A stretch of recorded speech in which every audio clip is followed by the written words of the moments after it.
आज शनिवार का दिन है, जिस दिन अपन इस दरिद्रता से मिलने के लिए पीपल के पेड़ के नीचे आए हैं। हिंदू धर्म में ये दिन पीपल के वृक्ष के लिए पूजनीय होगा। जो भी शनिवार के दिन पीपल के वृक्ष की पूजन करेगा, दूध चढ़ाएगा या मिष्ठान का भोग लगाएगा, लक्ष्मी और नारायण उसके घर में प्रवेश कर जाएगा। लक्ष्मी और नारायण उसके घर में प्रवेश करेगा। इसलिए नियम बनाया। कौन से दिन का? शनिवार। लक्ष्मी जी बोली, नारायण आपने तो एक दिन का वार लिख दिया। शंकर जी ने 7 वार बनाए हैं, रविवार, सोमवार, मंगल, बुध, गुरु, शुक्र और शनि। ये शिव जी ने बनाया। अब एक दिन आपने अपना बना लिया, बाकी के दिन अगर कोई इस पीपल के वृक्ष के नीचे आएगा और यहाँ तो दरिद्रता बैठी है, तो उसका क्या होगा?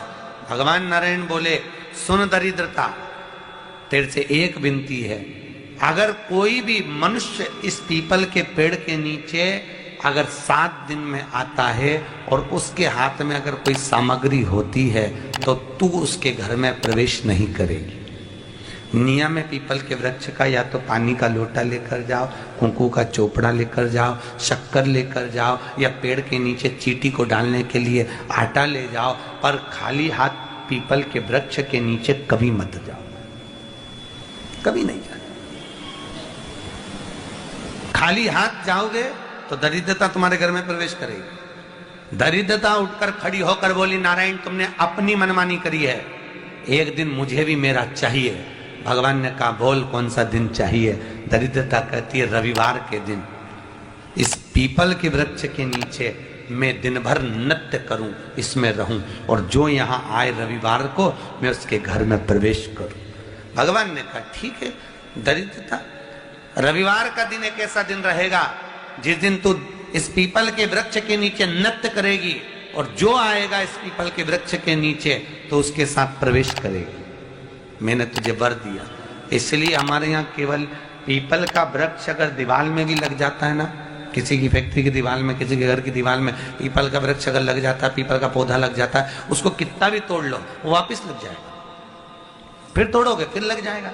अगर पीपल के पौधे को तोड़ना है तो केवल रविवार का दिन एक नींबू, एक मिर्ची और बमूल का कांटा, ये 3 चीजें रखने के बाद में आधे घंटे बाद रविवार के दिन पीपल के पेड़ को उखाड़ कर फेंक दो। दूसरी बार कभी पीपल दीवार में लगता ही नहीं, कभी नहीं लग सकता। केवल एक रविवार का, केवल एक संडे, इतवार का। घर में दीवारों पर अगर पीपल लग भी गया है, इसलिए पीपल के वृक्ष को उखाड़ने का, अगर घर में पीपल लगा हुआ है या पीपल का पौधा हमारे घर में लग गया, उसको उतारना, निकालना, लगाना, तो पीपल के वृक्ष को अगर निकाला जाता है तो रविवार के दिन, और अगर पीपल के वृक्ष को कहीं लगाया जाता है तो सोमवार के दिन या मंगलवार के दिन, बुधवार के दिन, इन दिनों में लगा सकते पीपल के वृक्ष कहीं लगाना। शनिवार का दिन एक ऐसा दिन होता है जिस दिन पीपल के वृक्ष को कहीं जाकर लगाया नहीं जाता, क्योंकि शनिवार के दिन पीपल के वृक्ष के नीचे लक्ष्मी रहती है। हम अपने हाथों से अगर पीपल का वृक्ष किसी दूसरी जगह पर शनिवार को रोपित करते हैं तो हमारे घर की लक्ष्मी अपने घर से छिन्न होकर चली जाती है। इसलिए शनिवार के दिन पीपल लगाया नहीं जाता, किसी के घर जाकर उसको वापस पलटा नहीं जाता। लग गया उसको डाल। प्रभु मेरी धर्म पत्नी को कहाँ रखूं आप बताओ? वो तो जहां यज्ञ होता है, अनुष्ठान होता है, दान होता है, पुण्य होता है, सत्कर्म होता है, वहां जाने को तैयार नहीं। अब करूं क्या? भगवान ने बोला एक काम करो।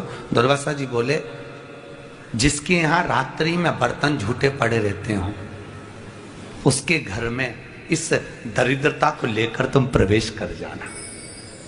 जिसके यहाँ रात्रि में बर्तन झूठे पड़े हो वहां लेकर प्रवेश कर जाओ। दूसरी जगह दुर्वासा जी बोले, जो स्त्री घर में दोपहर के समय पर सो रही हो उसके घर में इसको लेकर प्रवेश कर जाइए।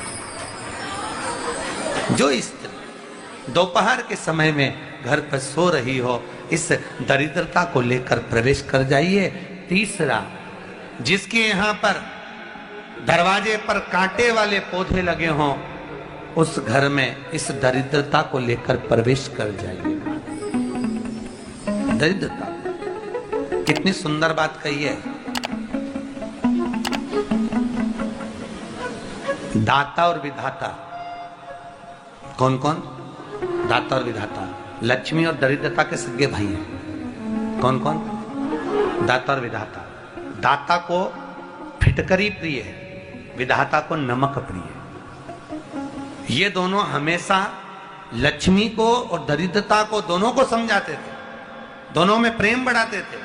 आज भी हिंदू धर्म की रीति है, यहां तो ठीक है, जिसके यहां पर भी अगर थोड़ी सी भी परेशानी होती है, थोड़ा सा क्लेश होता है, अशांति होती है, लक्ष्मी नहीं टिक रही हो, काम नहीं बन रहे हो, बहुत प्रयास करा जा रहा हो और हमारा कार्य नहीं होता, तो क्या करते हैं? फिटकरी और नमक को पानी में डाल देते हैं और घर में पोछा लगा देते हैं। आप लोगों ने आजकल फेसबुक पे भी पढ़ा होगा, व्हाट्सएप पे भी पढ़ा होगा। तो क्यों लिखा उसमें? उसका कारण ही केवल इतना है कि दाता और विधाता की प्रियता उसमें। माता ख्याति के जो 4 बच्चे हुए, इसमें जो 2 लड़के हैं, दाता और विधाता, उसकी प्रियता उसकी पूर्णता उस। अब दुर्वासा जी बोले अपनी धर्म पत्नी को वहां लेकर, जहां कांटेदार पौधे लगे हों वहां पर लेकर प्रवेश कर जाइए।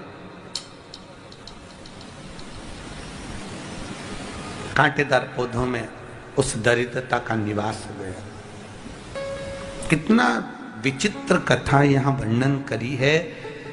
श्रीमद् भागवत के अंतर्गत जो वर्णन किया कि मृत्यु निश्चित है, रोग ऐसा शनि महाराज के कारण हो गया हो, अच्छे काम करते करते उल्टे हो रहे हैं, होते हैं किसी किसी के साथ में, विपरीत परिस्थितियां आ जाती है, अच्छा करने जाओ बुरा हो जाता है, अच्छा कर्म करने जाओ बुरा हो जाता है। तो पीपल के वृक्ष की जो छाल होती है, छाल देखिए, पीपल के वृक्ष में जो छाल लगी होती है, उस छाल को घिसकर चंदन बनाकर भगवान शंकर का स्नान कराकर, अभिषेक कराकर, पूजन कराने के बाद में पिपलेश्वर महादेव का नाम लेकर, कौन से महादेव? पिपलेश्वर महादेव का नाम लेकर वो जो घिसी हुई छाल होती है, उस छाल का तिलक भगवान शंकर को लगा लो और उसी का थोड़ा सा भाग अपने कंठ पर, मस्तक पर लगाना प्रारंभ कर दो। धीरे धीरे जो विपरीत दशा है वो सुधरना प्रारंभ हो जाती है। पर नाम याद रखना, पिपलेश्वर। काशी में जो शिव जी की स्थापना कौन ने करी? काशी में जो शंकर भगवान बैठे उनकी स्थापना करी थी शनि महाराज ने। किसने करी थी? शनि महाराज ने। क्योंकि भगवान शनि महाराज को उनकी माता के द्वारा श्रापित हो गए और शनि महाराज कांपने लगे। शनि महाराज कांपते कांपते, मैं जाऊं तो जाऊं कहां, करूं तो करूं क्या? महाराज शनि महाराज दौड़े और दौड़कर भगवान भोलेनाथ के पास पहुंचे। हे शंकर, त्रिकालदर्शी, कैलाशी, अविनाशी, कृपा करिए बाबा भोलेनाथ, कृपा करो। क्योंकि दुनिया में 33 करोड़ देवी देवता हैं जिनको शनि लग सकता है, केवल एक, किसको छोड़कर? शिव को छोड़कर। राम जी को शनि लगा तो 14 वर्ष वनवास चले, कृष्ण को शनि लगा तो मथुरा छोड़कर द्वारका चले। शनि लगा, हनुमान जी को शनि लगा तो गुफा में बैठकर राम राम जपना पड़ा। शनि सबको लगता है, केवल शनि नहीं लगता तो एक मेरे महादेव को, मेरे भोले बाबा को नहीं लगता। शंकर के पास में शनि आ गए, शनि ने आकर कहा, भोलेनाथ कृपा करिए बाबा, मैं बड़ा कष्ट में हूं, मैं करूं क्या? बाबा भोलेनाथ ने कहा, जा गंगा जी के तट पर काशी में जाकर एक शिवलिंग की स्थापना कर, उसकी आराधना कर और तेरा शरीर ठीक हो जाएगा, कष्ट नहीं भोगेगा। शनि महाराज ने काशी में जाकर शिव जी की स्थापना करी। आज भी नियम है, जिसको शनि लग जाता है, एक काजल की डिब्बी ले लो और काजल की डिब्बी को 21 बार उतार कर उसको एकांत में जाकर, जंगल आदि में एकांत में किसी पेड़ के नीचे इतना सा खड्डा खोद कर उसमें काजल की डिब्बी को डाल दो और मिट्टी से पूर दो, उस व्यक्ति का शनि समाप्त हो जाता है। काशी विश्वनाथ का नाम लेकर काजल की डिब्बी को 21 बार उतार कर अगर काशी विश्वनाथ का नाम लेकर शनि वाले व्यक्ति को अगर पेड़ के नीचे दबा दे, शनि समाप्त, शनि उसको परेशान नहीं कर सकता। काशी कितनी मूलता है, उस क्रम को देखिए।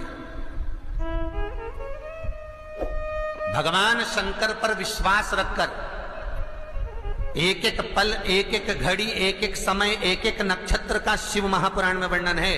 यहां तक शास्त्र कहता है कि पीपल के वृक्ष की जब भगवान शिव रचना करे, पीपल के वृक्ष की जब रचना करी गई तो उस पीपल के वृक्ष में भी कौन सा समय किसका है ये शिव महापुराण वर्णन करती है। सुबह 4 बजे से लेकर 7:30 बजे तक पीपल के वृक्ष में ब्रह्मा जी का वासा होता है। 7:30 बजे से लेकर 10:30 पौने 11 बजे तक पीपल के वृक्ष में भगवान विष्णु का वासा होता है। 10:30 बजे से लेकर पीपल के वृक्ष में 11:30 बजे तक पितरों का वासा होता है।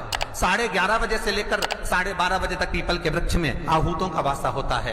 12:30 बजे से लेकर शाम को 4 बजे तक पीपल के वृक्ष में वासुकों का वासा होता है।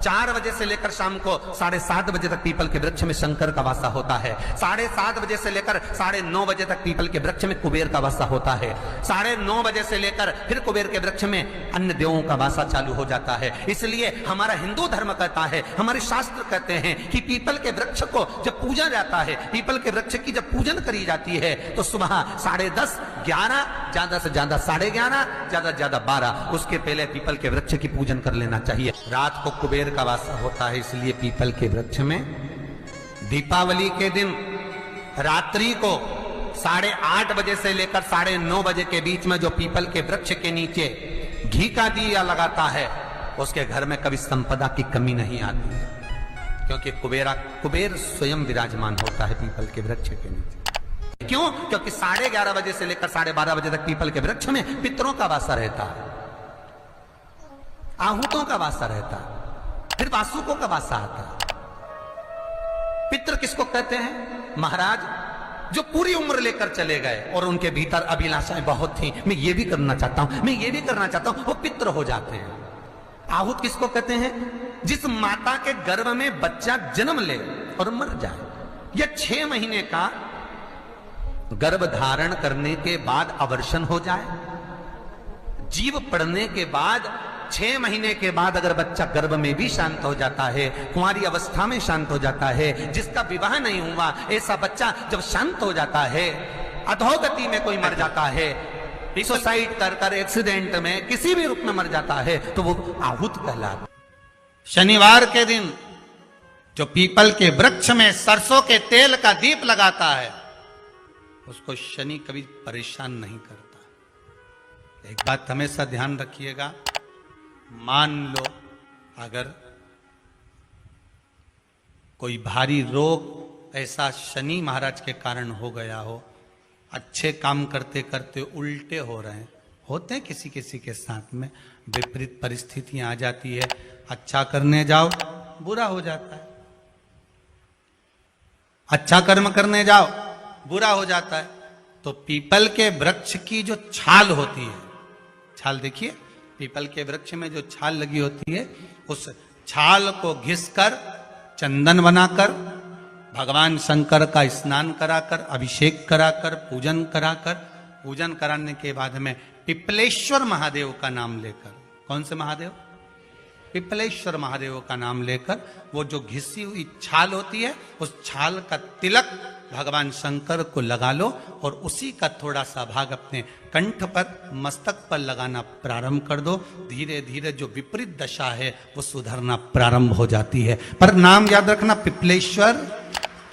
जब कितना भी दुख, विपदा, कष्ट सम्मुख में खड़ा हुआ हो, कितना भी दुख,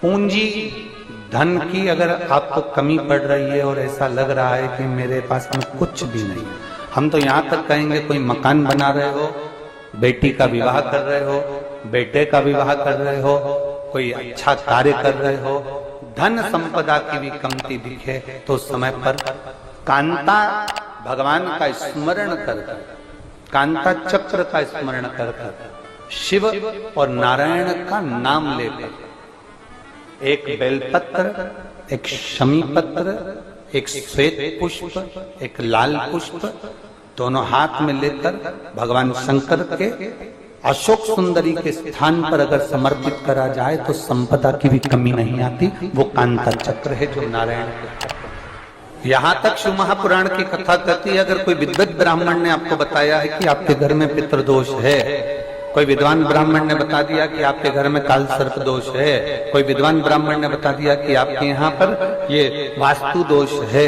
और इस दोष को मिटाना जरूरी है। कोई ने आपको बताया, उस समय पर हमें घबराना नहीं।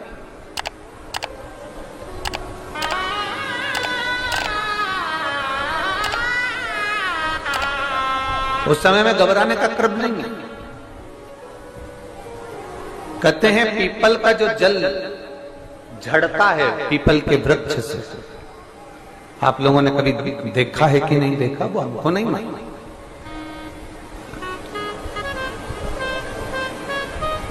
कितना भी अगर कोई वास्तु दोष बता दिया, पितृ दोष बता दिया, काल सर्प दोष बता दिया, कितना भी अगर कोई दोष बता दे, तो पीपल का जो जल वृक्ष में से झड़ता है, कभी कभी आप उसके नीचे हाथ रखकर देखना, थाली रखकर देखना, उसमें पत्थर पर देखना, तो वहां पर भी पानी के निशान आपको मिलेंगे, बूंद के निशान मिलेंगे।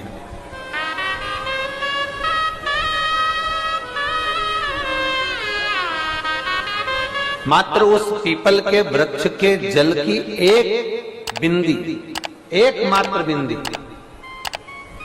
शंकर भगवान का जो शिवलिंग है जलाधारी है, चरण है, गणेश कार्तिक का स्थान है, अशोक सुंदरी का स्थान है, और प्रत्येक जलाधारी में से पानी बीच में से आकर नीचे की ओर गिरता है, नीचे की ओर गिरता है। आप लोगों के स्मरण में हमने पहले भी बताया कि राइट में किसका स्थान है, गणेश जी का, लेफ्ट में कार्तिकेय, बीच में अशोक सुंदरी। ये क्या है, पार्वती जी का हस्त कमल शिवलिंग, और ऊपर से जो जल एक एक बूंद शंकर जी के शिवलिंग पर गिर रहा है, वो शंकर जी की 5 लड़कियां जया, विषहरा, शामलीवारी, दौतली और देव, शंकर जी की 5 लड़कियों एक एक बूंद पानी शिव जी पर गिरा है।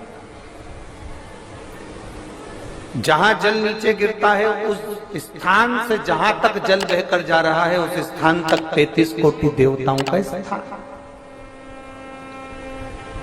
33 कोटि देवताओं का स्थान। अब जहां पानी आया, जहां नीचे गिरा, उसके बीच में जो स्थान होता है, आप लोगों ने देखा है कि नहीं देखा? जिनने देखा है जरा हाथ उठाओ। ये पानी जैसे यहां तक आया और यहां के बाद नीचे गिरेगा, तब वो नाली के माध्यम से बाहर जाएगा। तो जितनी दूर यहां से वो नीचे की ओर जो गिर रहा है, यहां से वो नीचे की ओर जो पानी जा रहा है, ये जो स्थान होता है, ये हमारे 3 दोषों को निवारण तुरंत कर देता है। एक हमारा पितृदोष, एक हमारा काल सर्प दोष और एक हमारा वास्तु दोष का निवारण ये तुरंत करता है। और ये तो हमने केवल आपको शिव महापुराण के माध्यम से बताया कि ये 3 दोष का निवारण कर देता है, पर यदि कभी आप ध्यान से लिंग पुराण को पढ़ेंगे, आप यदि लिंग पुराण को पढ़ेंगे और गीता प्रेस गोरखपुर की लिंग पुराण को लाकर यदि आप पढ़ते हैं, या गीता प्रेस गोरखपुर की शिव अंक को भी आप अगर पढ़ेंगे, उसका नंबर हमारे स्मरण में नहीं आ रहा है, शिव अंकों को भी अगर आप पढ़ेंगे तो उसमें भी आपको वर्णन मिलेगा कि हम तो केवल 3 दोष का बता रहे हैं, पर हमारे शास्त्र तो यहाँ पर और भी दोषों का वर्णन कर रहे हैं। जैसे किसी ने बता दिया आपको शनि का दोष है, किसी ने बता दिया मंगल का दोष है, किसी ने बता दिया आपको केतु का दोष है, किसी ने बता दिया आपको राहु का दोष है, किसी ने आपको कह दिया कि बृहस्पति का दोष है, किसी ने कह दिया आपको ये वाला दोष है। दुनिया के जितने दोष